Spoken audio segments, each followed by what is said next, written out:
वो आधा हिस्सा जिसके बगैर सच पूरा नहीं होता, वो है अर्ध सत्य।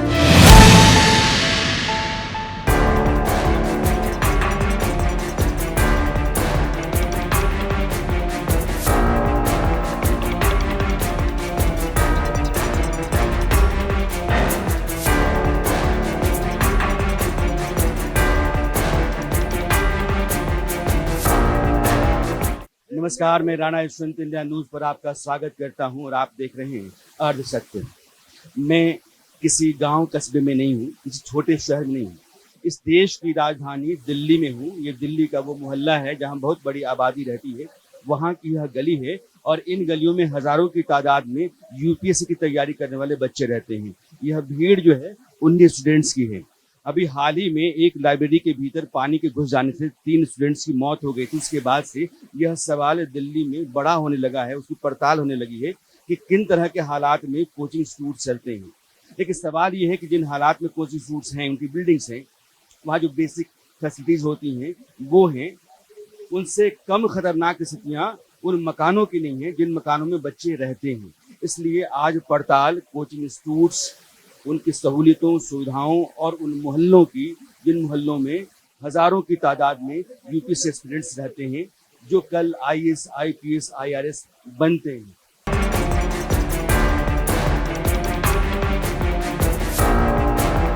ये मोहल्ले की गली है और इस गली से आप अंदर जाते हैं तो इन्हीं घरों में बच्चे किराए पर रहते हैं। और ये गली कैसी है इससे अंदाजा लग जाएगा कि घर के भीतर जाने पर आपको कैसी स्थिति मिलेगी।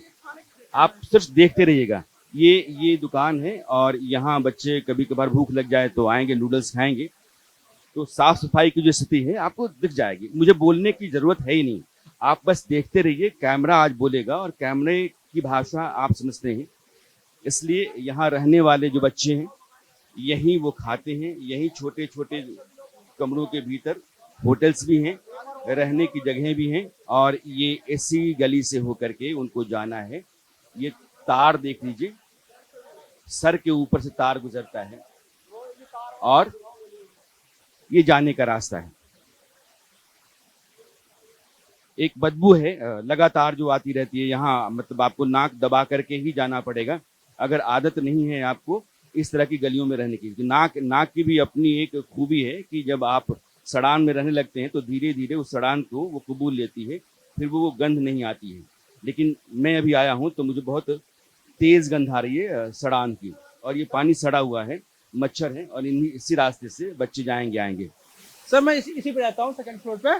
सर सामने देख लीजिए पूरा पानी डूबा हुआ और देखिए तार पूरा पानी में है। अब ये देखिए, अब आप देखिए तार जो है, हालांकि ये तो केबल का है लेकिन बिजली का तार अगर इस तरह से गिर जाए तो जैसे ही आप पैर रखेंगे आपकी जान गई। सर अभी 2-3 दिन पहले ही हमारे एक मित्र की इसी पानी भरने कारण करंट उतरने के कारण मौत हो गई है और ये भी कब कोई दुर्घटना हो जाए कुछ पता नहीं है। ये हमारे एमसीडी की सच्चाई है, दिल्ली सरकार की सच्चाई है। केवल इसी गली का मामला नहीं है, ये पूरे इलाके में यही वाटर लॉगिंग होता है और हर एक जगह आप अभी जहाँ हम निकलते हैं ये आप दिखाइएगा, ये सीवर का पानी जो है ना बाहर आ रहा है। ये दिल्ली है साहब, दिल्ली है और वो इलाका है जहाँ सबसे अधिक आबादी रहती है और रहने की जो बुनियादी जरूरत होती है वह भी पूरा नहीं होती है। आप देखिए, कोई भी कचरा उठाने के लिए भी नहीं आता है, ठीक है ना। इसके बाद सर 1 घंटा भी बारिश हो जाती है तो पूरी तरह से यहाँ पे नाला इतना पानी हो जाता है, यहाँ से निकलना बड़ा मुश्किल हो जाता है सर। ठीक है, ये चीज़ सर हर वक्त हर गली में आपको मिलेगा इस टाइप का। कोई व्यवस्था नहीं, कुछ भी नहीं। और रेंट का नाम 10,000 12,000 इस तरह का रेंट लेता है। तो ऐसी ही गलियों में, ऐसे ही कमरों में आप लोग रहते हैं? जी बिल्कुल सर, 10 बाय 10 का यहाँ कमरा होता है, लेकिन बड़ी मुश्किल से ना रहना पड़ता है यहाँ पे एडजस्ट करके। उस वाले तार पे कपड़े लटक रहे हैं, इसमें कभी भी करंट आ सकता है और बच्चा मर सकता है। पूरा कपड़े, ये गली बहुत ज्यादा गली गंदा रहता है और हमेशा कचरा से भरा रहता है। बीमारी के लिए सबसे ज्यादा खतरनाक है ये। और वायर सबसे खतरनाक चीज है। पानी, वायर और आग, इस चीज से हमेशा। और बिल्डिंग की हालत जो है ना ऐसी गंभीर, अगर थोड़ा सा ज्यादा भूकंप आ गया ना तो ये सब ध्वस्त हो जाएगा। और इतने मौत होगी ना, इतने मौत, और उसके जिम्मेदार कौन होगा उसका जवाब देने के लिए फिर कोई नहीं होगा। क्यों? क्योंकि इधर 3 चीजों पर ध्यान नहीं दिया जाता: पानी, आग और सफाई, और चौथा जो बिजली का तार है, देख लीजिए वायर देखिए, और सफाई इतना गंदगी है ना कि बात ही छोड़ दीजिए। रहता है गली, दिल्ली में आप कहीं भी जाइए इधर पूरा सफाई नहीं रहता है, ठीक है। तो सफाई यहाँ देखिए कितनी तेज बदबू आती है आते जाते गुजरते हुए। आप देख सकते हैं कितनी गंदगी है यहाँ। कोई भी व्यक्ति गुजरने से पहले एक बार जरूर सोचेगा कि किस तरीके से यहाँ पे लोग सिर्फ मालामाल की जिंदगी गुजार रहे हैं, किसी से कोई मतलब नहीं है, ठीक है, किसी से कोई मतलब नहीं है। आप एक बार देखिए पूरी कितनी बहुत गंदगी, इतना गंदा महकता है, पूछिए मत। बहुत गंदगी है सर, ऊपर इसके बहुत गंदगी, ऐसे चूहे मरे रहते हैं रास्ते में। इधर देखिए इतनी ज्यादा गंदगी है यहाँ पे, ये किसकी जिम्मेदारी होगी सर? कुछ भी मर जाता, कोई फेंकने वाला नहीं है यहाँ, सारे के सारे ऐसे पड़े हुए रहते हैं रास्ते में। ये देखिए आप भैया, जो भी कुछ होता है, हम यहाँ से इतने सारे लोग हैं, सब बेवकूफ है। पता है क्यों भैया? क्योंकि कुछ होने के बाद ये प्रोटेस्ट करते हैं, उससे पहले नहीं करते। कुछ हुआ हो रहेगा उससे पहले प्रोटेस्ट कर, जैसे कि पानी पहले भी बहता होगा नाले में या कहीं भी रोड पे, उससे पहले प्रोटेस्ट नहीं करते। कुछ हादसा हो जाए, कुछ काम हो जाए, कांड हो जाए, उसके बाद प्रोटेस्ट करते, उससे पहले नहीं करते। इन्हें उससे पहले करना चाहिए। ये एक वाजिब सवाल है। हमारे समाज में हम उस मानसिकता का शिकार हैं कि हम अपने हक के लिए आवाज़ नहीं उठाते हैं। हम भी मारे जाते हैं, हमारे साथ बाकी लोग हैं वो भी मारे जाते हैं। सब एक सी समस्या का शिकार होते हैं, एक सी लानतें झेलते रहते हैं, एक सी स्थितियों का शिकार होते हैं, लेकिन हम बोलते नहीं हैं। और नहीं बोलने के चलते हमारे हालात बदलते नहीं हैं। आप ये कह रहे हैं, और यह भी एक पते की बात है। कैसे रहती हैं आप यहाँ? मेनली सर रेंट का है, रेंट बहुत ज्यादा रहता है यहाँ का। गलियां कभी साफ नहीं होती हैं। जो लोग मतलब जिनका यहाँ मकान है, जो लोग मकान मालिक खुद रह रहे हैं, वो लोग तो अपनी गलियों के सामने सफाई कर लेते हैं। बाकी स्टूडेंट्स का जो रहना है, आवास है, उसके सामने हमेशा करना रहता है। और मेनली और इसके लिए ना क्रिटिसाइज भी हम ही लोगों को किया जाता है कि स्टूडेंट गंदा रखते हैं। हम लोग खुद यहाँ पे 150-200 रुपए देते हैं सफाई करवाने के लिए। खुद से अपना अलग का, हर फ्लोर का अलग है अपना अपना, मतलब एक बिल्डिंग से 1000 से 1500 रुपए जाता है हमारा सफाई के लिए। फिर भी यहाँ सफाई की सबसे ज्यादा प्रॉब्लम है, ठीक है। बाकी यही है कि रेंट तो ये है कि हमें डेट के अकॉर्डिंग देना पड़ता है कि उसी टाइम पे देना है। ब्रोकरी हद से ज्यादा है। एक रूम से आप दोबारा चेंज कर रहे हो, वही ब्रोकर आपसे सेम ब्रोकरी फिर से लेता है, ठीक है। 50% देनी होती है। बाकी मेन जो सबसे ज्यादा इशू है वो ये है कि जिन लाइब्रेरीज में हम पढ़ रहे हैं, मान लो 2500 रुपए फीस है, आपको मतलब 18 घंटे या 12 घंटे भी लेना है तो आपको रिजर्व ही लेना पड़ेगा। 2000 प्लस फीस है। उसके अलावा वॉशरूम की सबसे ज्यादा दिक्कत गर्ल्स को आती है, बॉयज का मुझे इतना नहीं पता है। और दृष्टि की वॉशरूम हम लोग यूज करते हैं, मेनली लड़कियां, वो भी गंदी रहती हैं क्योंकि सर साफ सफाई करवाते हैं, उनका मैनेजमेंट अच्छा है, ये बात है सफाई के मामले में। लेकिन जो लाइब्रेरी वाले हैं उनके यहाँ पहले तो वॉशरूम है ही नहीं, और अगर है भी तो कभी साफ नहीं होती है। हम लोग कितना भी उन लोगों से बोल लें, मतलब लॉक लगा के रख रहे हैं। मतलब वॉशरूम की इतनी ज्यादा दिक्कत है हर लाइब्रेरी में। वर्धमान में लड़कियां बिल्कुल भी अच्छा, मतलब इससे हेल्थ का इतना इशू है ना लड़कियों को, इस सबसे ज्यादा परेशानी वॉशरूम की है यहाँ पे गर्ल्स को लेके। जी, ये सिविक बॉडी का काम है यहाँ की कि वो आकर के प्रोफेशनलिज्म दिखाए। सरकारें good governance, maximum governance, minimum government की बात करती हैं कि उनका प्रथम दायित्व है कि आकर के यहाँ जो लोगों को जो बेसिक उनके राइट्स, ह्यूमन राइट्स हैं, जो उन्हें माननीय न्यायालय ने कई बार कह चुका है कि यहाँ पर आपको स्वच्छ वातावरण या पर्यावरण में ये है सच्चाई इनकी। और अभी भी ये सब होने के बावजूद भी वो कोई एक्शन नहीं लेंगे इस पे। ये जानवरों जैसे हालात में इंसान रहता है और विरोध है, गुस्सा है। भविष्य के इस एरिया में देश के सबसे इंटेलेक्चुअल युवा रहते हैं, बावजूद उनके साथ ये ट्रीट किया जा रहा है। तो ये खाली इस एरिया की बात नहीं है। अभी उस रास्ते में जाइए, पंडित जी पार्क, वहां तो निकलना मुश्किल हो जाता है, आप निकल नहीं सकते, ये हालत।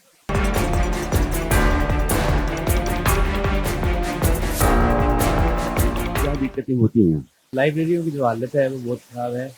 वहाँ की फैसिलिटी, वॉशरूम वगैरह बहुत ज़्यादा ख़राब है। स्टूडेंटों को इतनी गंदी तरह से भरा गया है अंदर, मतलब बिल्कुल छोटे छोटे रूम है जो इतनी महंगी कर दिए हैं एरिया की हाइट की वजह से। जो लोकल कोई भी अथॉरिटी ने मतलब गौर नहीं की है कि इसको छोटा सा रूम है उसके 20,000 रेंट मांग रहे हैं, 25,000 मांग रहे हैं, मन मुताबिक सारा कुछ मांग रहे हैं, अपने मन मुताबिक सारा कुछ। स्टूडेंट्स के लिए रहना जरूरी है। रहने के लिए आपके पास जितनी जगह है आपने उसको धंधे में तब्दील कर रखा है। आप कह रहे हैं कि 20,000 25,000 रुपये आप एक कमरे का देते हैं, उसमें 2-3 बच्चों को डाल देते हैं, क्या परेशानियां होती हैं? ऊपर लाइब्रेरियों में प्रॉब्लम है, बहुत कंजेस्टेड बनी है, ठीक है। गलियों में प्रॉब्लम है, झाड़ू वगैरह कभी नहीं लगती है, बहुत ज़्यादा पानी वानी भर जाता है। ये बेसमेंट में लाइब्रेरी है। लाइब्रेरी सर ऊपर है, बहुत जर्जर अवस्था में है। तो आप कह रहे हैं कि लाइब्रेरी भी जर्जर है। हाँ लाइब्रेरी जर्जर है सर, ऊपर आकर देख लीजिए, वॉशरूम भी नहीं है ऊपर, और इतने छोटे छोटे कमरे हैं लाइब्रेरी के, और चार्ज बहुत है सर, 2400 2800 सर चार्ज लेते हैं, एसी भी नहीं चलाते हैं सर। तो ये 2,500 रुपये आप लोग महीने के देते हैं लाइब्रेरी में बैठने के लिए? सर ये सर बैठते हैं सर पढ़ने के लिए बस। आपको मैं ये बिल्डिंग दिखाना चाहता हूँ, एक बार बाकी बच्चों से बात करूँ। तो ये पता नहीं बाबा आदम की ये बिल्डिंग होगी, ये जर्जर है, और अगर हल्का भी भूकंप आए तो ये पूरी की पूरी जमीन पर आ जाएगी। बगल से नाला गुजरता है, आप देखिए वहां से बगल से नाला गुजरता है। ये नाला क्योंकि जमीन के नीचे से नाला गुजरता है, और बेसमेंट में आपने क्लासरूम या बाकी सारी चीजें खोल रखी हैं। कोई भी नाला टूटता है तो बेसमेंट भर जाएगा, और यही हादसा हुआ था ओल्ड राजेंद्र नगर में। यहाँ ऊपर आपने लाइब्रेरी बना रखी है, क्लासरूम बना रखे हैं, और ये कह रहे हैं कि इतनी तंग सीढ़ियाँ हैं, और ऊपर आपने अलग अलग छोटी जगह है, उसमें 3 टुकड़े 4 टुकड़े करके आपने कमरे बना रखे हैं बच्चों के पढ़ने के लिए, और उसके लिए आप 2,500 रुपये ले रहे हैं। यहाँ कहते हैं कि किराया मनमाना है और बहुत दिक्कतें रहती हैं बच्चों को। जी जी, बहुत हाई है किराया, चाहे वो कोचिंग की हो या क्लास की या अपने रेंट पे रहने वाले रूम की, बहुत हाई है। नॉर्मली लड़का नहीं यहाँ सेट हो पाता है, जो हाई लेवल के होते हैं वही सेट हो पाते हैं। यानी माँ बाप मोटा पैसा दें तभी आप यहाँ रह के तैयारी कर सकते हैं। मिनिमम आपको 10,000 हर मंथली आपको आना चाहिए, वो भी डबल लोग हैं एक रूम में तब सेट हो पाता है। अगर सिंगल रूम ले रहे हैं तो 15,000 से ऊपर ही जाएंगे यहाँ। ये क्लासेस बेसमेंट में चलती हैं। आप ये सोचिए कि यहाँ जो बिल्डिंग है ये इतनी कितनी कमजोर है, ये जर्जर हालत में है, और इसके बेसमेंट में क्लासेस चल रही हैं। ये सिर्फ कोचिंग चलाने वाले लोगों के चलते नहीं है, यहाँ जो एमसीडी है, पुलिस है, इनकी अपनी कोई साठगांठ साजिश चलती रहती है, क्योंकि हर जगह पैसा जाता है। ये व्यवस्था जो है पैसे से चल रही है, ये रिश्वतखोरी है, ये करप्शन है, ये अजीब अराजक स्थितियां हैं। आज की तारीख में चूंकि लगता है कि एक हादसा हो गया है और हादसे के बाद से हड़कंप मचा हुआ है, तो हर आदमी जो है अपने आप को ठीक करने में लग गया है। लेकिन जैसे ही बात थोड़ी सी पुरानी हो जाएगी, सब कुछ धर्रे पर चलना शुरू हो जाएगा।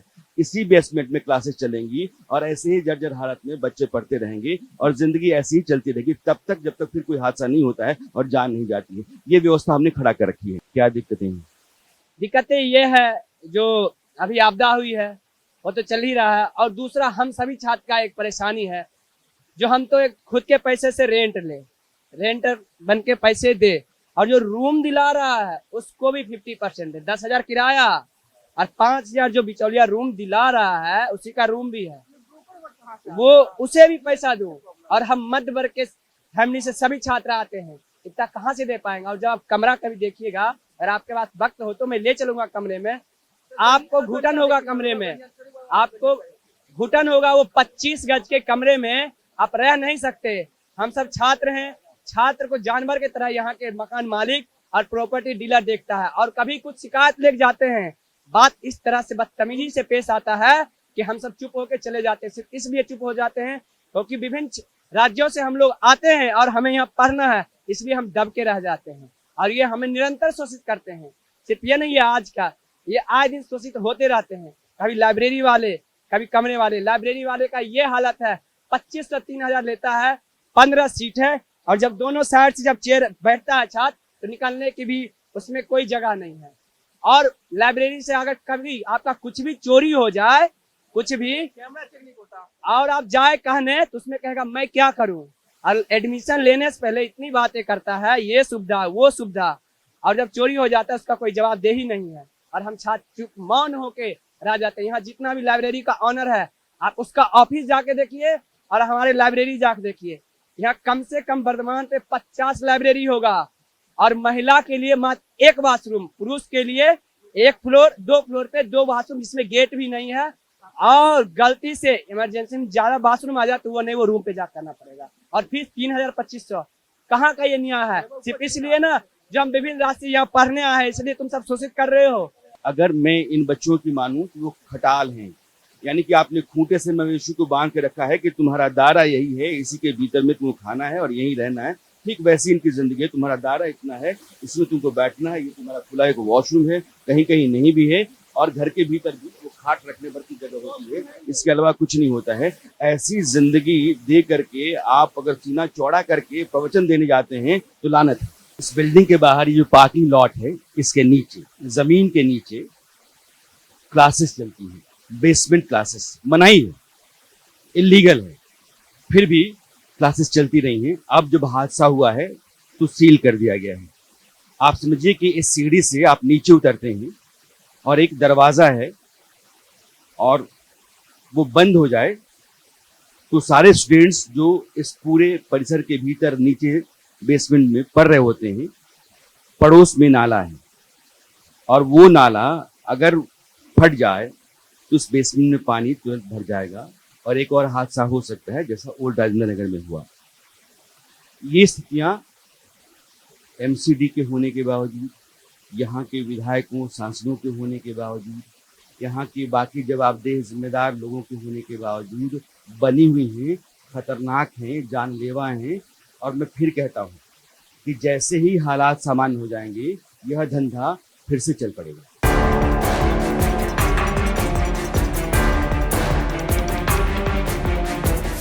मैं जिस बिल्डिंग में हूँ इसके बेसमेंट में क्लासेस चलती हैं और ऊपर लाइब्रेरी है जहाँ हम लोग चल रहे हैं। लेकिन जब रास्ते से मैं जा रहा था, सीढ़ियाँ जो हैं, इन सीढ़ियों की स्थिति आप देखिएगा। ये सीढ़ी है और यहाँ वो बच्चे कोचिंग लेते हैं जो यूपीएससी एस्पिरेंट हैं या पीसीएस एस्पिरेंट हैं। ये सामने आप देखिए तार, ये कोने में कुत्ता बैठा हुआ है और हो सकता है कि ये जो बॉटल्स हैं इसमें कहीं से पानी भर के ला करके बच्चों के लिए रख दिया जाता हो। इन सीढ़ियों से होकर के आप चलिए और ऐसा लगता है कि इसमें कोई रहता नहीं होगा, लेकिन यहाँ रोज सैकड़ों की तादाद में बच्चे आते हैं और यहाँ की लाइब्रेरी में बैठ करके पढ़ाई करते हैं। ये बायोमेट्रिक लॉक है और यही था उस लाइब्रेरी में, जिस लाइब्रेरी में हादसा हुआ कि वो लाइब्रेरी का दरवाजा खुल ही चुका और टूट गया। पानी का जो दबाव था, दबाव इतना ज्यादा आया कि वो टूट गया। अंधेरा था तो बच्चे को समझ नहीं आया कि क्या करें, और जिस गेट से आपको निकलना है उसी गेट से पानी घुस रहा था। पानी की रफ्तार इतना ज्यादा थी कि निकलना बाहर मुश्किल था, बच्चे अंदर फंसे रह गए, पानी भर गए और तीन की जान चली। ये बायोमेट्रिक लॉक होता है और ये यहाँ भी टूटी पड़ी है। ऊपर का सारा आप देखिए वायर कैसे निकला पड़ा है और देखिए इसमें कम से कम आपको 15 लाइब्रेरी है। 80 लाइट कट जाएगा ना अंदर, एक दूसरे को देख नहीं पाएगा, ये स्थिति है। और लाइट कट गया, ये थोड़ा खराब हुआ अंदर से, सफोकेशन से बच्चे मर जाएंगे। मजबूर किया था, देखिए सब लिखा गया है 10 घंटे से कम नहीं ले सकते हैं और 1 घंटे का 120 रुपए है। 10 घंटे का कितना हो गया?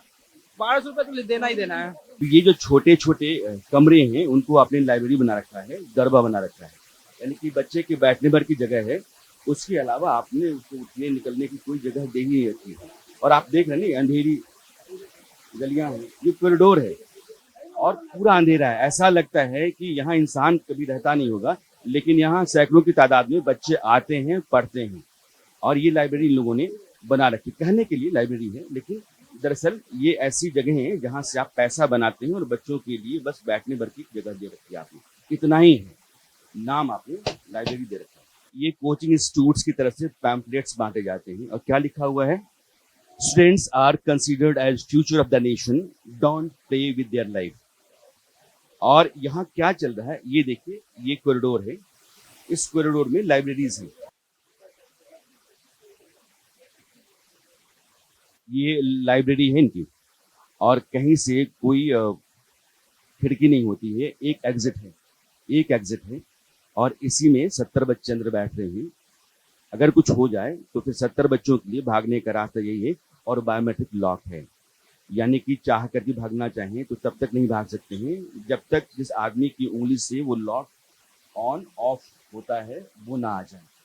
तो इन स्थितियों में आप रह रहे हैं और बाहर ये बिल्डिंग कैसी है हमने आपको दिखाया है, एकदम जर्जर है। बहुत पुरानी सी है और हल्के भूकंप के बाद भी इसके गिरने का अंदेशा बना रहेगा। अब ये देखिए, इस बिल्डिंग में लिफ्ट होगी, लिफ्ट के रास्ते को आपने बंद कर दिया, क्योंकि लिफ्ट क्या जरूरत है, बच्चे सीढ़ियों से आएंगे जाएंगे, और इसको आपने लाइब्रेरी बना दी है। अब लाइब्रेरी बता रहा हूँ, ये मंदिर जितने में है, आपने 1 2 3 4 5 6 7 8 9 10 12 बच्चों को आप ऐसे ही दरबे में ठूस देंगे और 28 सौ रुपये हर बच्चे से आप ले रहे हैं। तो कुल मिलाकर के इसी कमरे से आप 70-80 हज़ार रुपये निकाल लेते हैं। ये स्थिति है, आप धंधा बना के रखे हुए आप। और ये बच्चों का गुस्सा जो है ये लाजमी है, कहीं भी निकलेगा। ये जब से बवाल शुरू हुआ है तब से लोगों ने अपनी अपनी लाइब्रेरी को डिसमेंटल करना शुरू कर दिया है। अंदर से ये सेटअप निकाला गया है, आप देखिए, यही है लाइब्रेरी। यानी कि एक बच्चा इतनी दूर में बैठेगा और यहीं पढ़ेगा, दूसरा तीसरा, और इसके लिए 3,000 रुपये 2,800 रुपये आपसे लिए जाते हैं।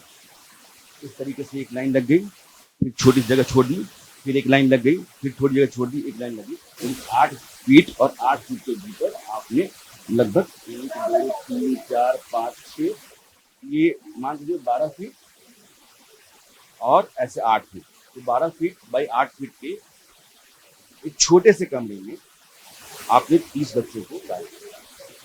आपने उससे 90,000 रुपये कमाने शुरू किए। यहाँ तक पानी होता है, यहाँ पे पूरा भरा रहता है, बाकी सब बंद है सर, बाकी सब बेकार है सारी। वॉशरूम पर क्या कहोगे? वॉशरूम में यहाँ पे पूरा एकदम कीचड़ से लगा रहता है, कभी साफ नहीं करवाया जाता। पानी के नाम पे वॉशरूम यूज़ करने के बाद जब हाथ धुलने के लिए भी पानी चाहिए मुझे, तो पानी नहीं यहाँ आता ना। तो अगर पॉटी कभी करना हो तो फिर पॉटी के लिए रूम पे जाना होता है, और टॉयलेट करने के लिए आओ तो फिर हाथ धोने के लिए पानी नहीं, लाइब्रेरी का पानी, पीने वाला पानी जाकर यूज़ करो, उसी पानी को पियो, उसी से हाथ धुला जाता है यहाँ पे। तो पिछले 3 साल में आज पहली बार वॉशरूम साफ दिखा है, क्योंकि ये साफ कराया गया है कल रात को, और आज भी देख सकते हो आप, पानी कहीं से पानी नहीं आ रहा। टोटी में आप देख सकते हो पूरा टंकी लगा हुआ है, लेकिन पूरा कुछ भी नहीं आता पानी। आज तक कभी साफ नहीं हुई है, आज तक कभी साफ नहीं हुई 3 सालों में। तो सब टूटे फूटे हुए हैं सर, एक दिन आपको कोई चीज साफ नहीं दिखेगा। ये इसी बिल्डिंग का 3rd फ्लोर है, बाकी 2 फ्लोर्स जो हैं वो बंद है, वहाँ की लाइब्रेरीज बंद कर दी गई हैं, लेकिन 3rd फ्लोर पे जो लाइब्रेरीज हैं ये चल रही हैं। तो जब मैं यहाँ आया तो मुझे बताया गया कि यहाँ स्टूडेंट्स जो हैं वो बैठे हुए हैं और पढ़ रहे हैं। और अभी कोई साहब बता रहे थे कि ये जो फ्लोर है इलीगली कंस्ट्रक्टेड है, इसको बनाया नहीं जाना चाहिए था, लेकिन एमसीडी के साथ साठ गांठ करके इसको बनाया गया। तो आप कह रहे हैं कि यहाँ बच्चे हैं अभी, और आप देख सकते हो उसमें से छोटे से पोल में से 200 से 250 बच्चे अंदर हैं, और लॉक कर दिया गया इसको बाहर उस साइड से। अब ये देखिए, दरवाजा है, अंदर से बंद है। बिल्डिंग जो है वो जर्जर है, 3rd फ्लोर है, और बंद करके बच्चों को आपने डाल रखा है, क्योंकि बच्चा नहीं आएगा तो पैसा नहीं देगा, पैसा नहीं देगा तो आपका धंधा नहीं चलेगा। तो बच्चा आ गया, आपने उसको बंद कर दिया। मवेशियों की तरह बच्चों के साथ यहाँ बर्ताव चलता है। यह पूरा इलाका जहाँ जहाँ कोचिंग चलते हैं वो सब उनके शोषण का अड्डा है।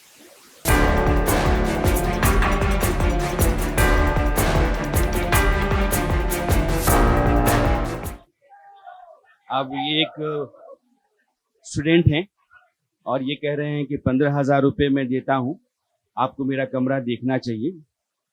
तो एक बार यहाँ के लड़के जिन कमरों में रहते हैं उन कमरों की हालत कैसी होती है यह आपको मैं दिखाने आया हूँ। ले आइए, ये कमरा है, कोई खिड़की नहीं है, बंद हो गया तो सिर्फ उमस है, और उमस है इसमें, एक स्मेल अलग से है। एक बिस्तर यहाँ, एक बिस्तर यहाँ, मतलब मेरी दोनों टांगे जो हैं, बस मैं खड़ा हो सकता हूँ, मैं और हिलना चाहूँ तो नहीं हिल सकता। तो कुल मिलाकर के 3.5 फीट का बेड ये, और 3 फीट का ये, 7 फीट 7 फीट का कमरा है, 7 बाई 10। 2 बच्चे रह रहे हैं और एक ट्यूब जल रही है। इस तरह के हालात में दिल्ली में कौन से बच्चे रहते हैं? UPSC aspirants. इन्हीं में से कुछ आईएएस, आईपीएस, आईआरएस होते हैं, और वो इन्हीं हालात में रहते हैं। इंसान के रहने की जो बुनियादी सहूलियतें होती हैं वो भी नसीब नहीं होती। इस कमरे में कैसे रहते हो? मैं बैठा हुआ हूँ, उमस है, स्मेल है, और अंधेरा भी, तो कैसे पढ़ाई करते हो? पढ़ाई के सर जाते हैं लाइब्रेरी, सुबह आते हैं कुल 5 घंटे के लिए सोने के लिए, और वो भी सोते हैं कभी कभी लाइब्रेरी में ही सो जाते हैं। ऐसे हालात हैं यहाँ पे। यहाँ पे मतलब गर्मी का सोल्यूशन और लाइट आई तो मतलब प्रॉब्लम पड़ती है, पानी आने की भी दिक्कत पड़ती है कभी कभार, हर चीज़ की प्रॉब्लम है यहाँ पे, मतलब समस्या पड़ती है। ये कमरे जो हैं इस बात के लिए आपको मजबूर करते हैं कि आप लाइब्रेरी जाएं, क्योंकि इन कमरों में ना पढ़ सकते हैं ना रह सकते हैं। तो यह जो धंधा कमरों का है, यह एक दूसरे धंधे की जमीन तैयार करता है। मैं कह रहा हूँ मैं बैठा हुआ हूँ, ये सब पसीने से, ये चिपचिपाहट है पूरा। ये इधर पे आपको लगता है ये फ्लैट 15,000 में होगा, आप दीवारें देखिए, पता नहीं किस दिन जैसे रूम गिर जाए, कुछ भी हो जाए, उतरते टाइम आप मीटर देखिए, लाइट प्रॉब्लम हो जाए, मतलब कुछ भागने का वो भी नहीं है इधर से। और 15,000 यहाँ पे रेंट दे रहे हैं, आप देख सकते हैं सब पूरा ऐसे ही रूम। गर्मी कई बार तो बिजली के पेंट भी मतलब महसूस हुआ हम लोगों को, ये तो मैं मतलब यहाँ पे मीटर की प्रॉब्लम, ये सब समस्या, हर समस्या है यहाँ पे। 15,000 रूम रेंट ले रहे हैं, तभी उसको मतलब सही से शेड्यूल नहीं है सही मेरे को। एक बार रूम ले लेते हैं फिर छोड़ नहीं सकते, ब्रोकरिंग इतनी लग जाती है। अब स्टूडेंट 5,000 ब्रोकरिंग दे दिया, फिर छोड़ नहीं सकता, दोबारा लेगा फिर ब्रोकरिंग हुआ दोबारा दो, तो है तो 8,000 ब्रोकरेज लगती है, अगर फिर दूसरा चेंज करना है तो 8,000 ब्रोकरेज देना पड़ता है, तो यहाँ से सामान शिफ्ट करना ये प्रॉब्लम में आ रहे हैं। सर धंधे पर धंधा है और हर धंधे का फंदा है। ये कमरा है, मैं बैठा हुआ हूँ, अंधेरा सा है, एक बल्ब जल रहा है और चिपचिपाहट है, क्योंकि उमस होती होगी, पसीना होता होगा, पसीने से ये जितने भी बिस्तर और चादरें हैं ये सब चिपचिपे से हैं। तो यह कमरा आपको इसमें रहने के लिए नहीं कहता है, आपको बाहर निकलना है, क्योंकि लाइब्रेरी ऑप्शन है। आप लाइब्रेरी में जाएंगे तो एक अलग धंधा वहां शुरू होता है 3,000 रुपये का, जो मैं बताता आ रहा हूँ। और उसके बाद रूम नहीं छोड़ सकते, क्योंकि ब्रोकर जो है और फिर पैसा देगा। तो आपने 15,000 रुपये का कमरा ले लिया, 8,000 ब्रोकरेज दे दिया है। ये हालात रहने के नहीं है, फिर भी रहना है, क्योंकि फिर ब्रोकरेज और फिर एक नया धंधा। और अगर 1 महीने बाद छोड़ भी रहे हैं, 1 महीने पहले बताना पड़ेगा आपको छोड़ रहे हैं, नहीं तो सिक्योरिटी भी नहीं मिलती है जो जमा करते हैं। जो 1 महीने का सिक्योरिटी एक्स्ट्रा जमा करवाते हैं, अगर आप छोड़ रहे हैं 1 महीने बिना बताए तो सिक्योरिटी नहीं मिलती है।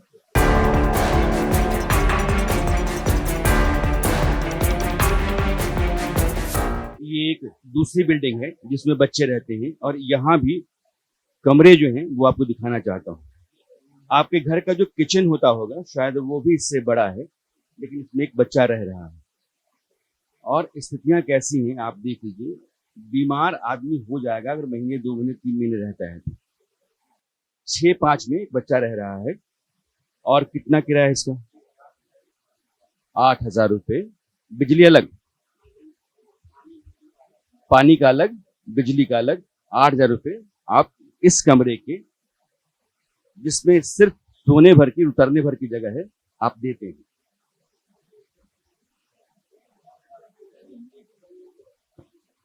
एक कमरा ये भी है, इसको भी देख ही लेते हैं। अब ये गेट नहीं खुल रहा है, यानी आपको ऐसे आना होगा। और अगर मुझे अपने कैमरामैन को बुलाना है तो मुझे बैठ कर की जगह देनी पड़ेगी उनको कि आप आइए और आप ये वीडियो बनाइए। तो इस कमरे में बच्चा रहता है, कहीं कोई खिड़की नहीं, कोई वेंटिलेशन नहीं है। अजीब सी स्थिति है। आने के बाद ये भयावह स्थिति देख करके आप दहल जाते हैं कि ऐसे हालात में बच्चों को रखा जाता है और वो यूपीएससी तैयारियां करते हैं और गजब शोषण का शिकार होते रहते हैं। जब तक है शोषण है और जोखिम। सर यहाँ पे देखिए, आप सामने देख सकते हैं 1 2 3 4 रूम का कॉमन किचन देख सकते हैं। इसमें कहने की जरूरत कुछ नहीं है, आपके सामने है कैमरे। अगर इनका आप एरिया देखेंगे तो एक्चुअल में यहाँ एक ही लोग रह सकते हैं, लेकिन यहाँ पर 4-5 वो बना के छोटा रखे हैं। देखिए साइज देखी ही होंगे आप, बमुश्किल आप यहाँ पैर फैला किसी तरह लेट बच सकते हैं। इतना एरिया है कि सर शुरू होते ही खत्म हो जा रहा है। और रेंट की बात कर रहे हैं तो सर 5,000 के नियर अबाउट इसकी रेंट है। रूम तो देख सर, इनका रेंट भी बहुत ज्यादा है। कितनी महीने का रेंट है इसी के लिए? हाँ, और बिल वगैरह अलग है, जबकि दिल्ली में 200 यूनिट फ्री होती है, उसके लिए हम अलग पे करते हैं। इसकी वजह से हमें लाइब्रेरी भी ज्वाइन करनी पड़ती है, क्योंकि इसमें पढ़ाई नहीं हो सकती, इसमें खाली रहना होता है हमें।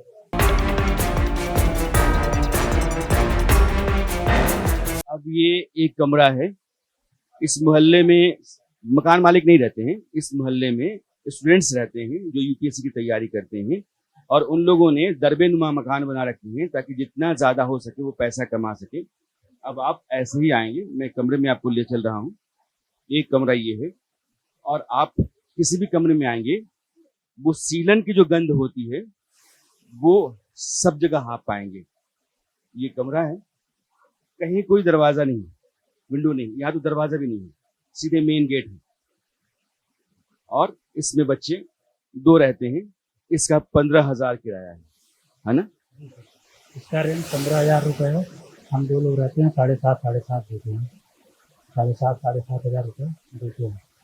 और खाना आप यहीं बनाते हैं? खाना यहीं बनाते हैं। नीचे पूरा गंदा नाली आप आए होंगे, पूरा पानी देते हैं, भर जाता है, पूरे बदबू करता है।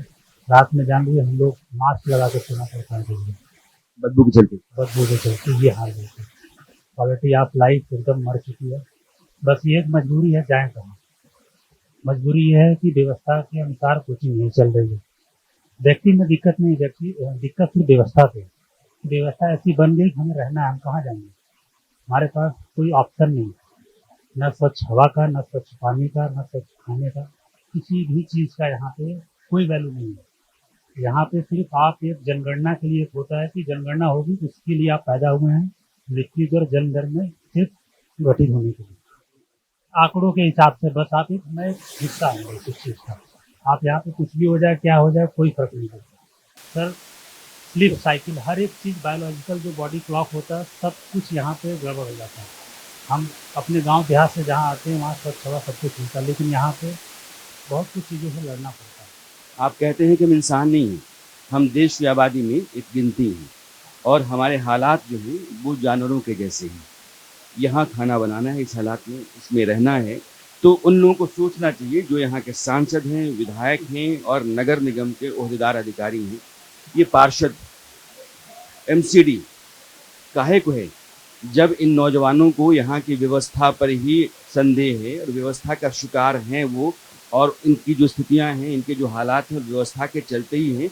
क्योंकि आप रहने के लिए जो बुनियादी चीज़ें होती हैं उसी को ठीक कर लेते तो इनको इस तरह की जहन्नुम जैसी ज़िंदगी नहीं जीनी पड़ती, लेकिन है। और इसमें या तो आप जिएंगे या मरेंगे, और ज़िंदगी इनकी वहीं आके खड़ी हो गई है, डू और डाई।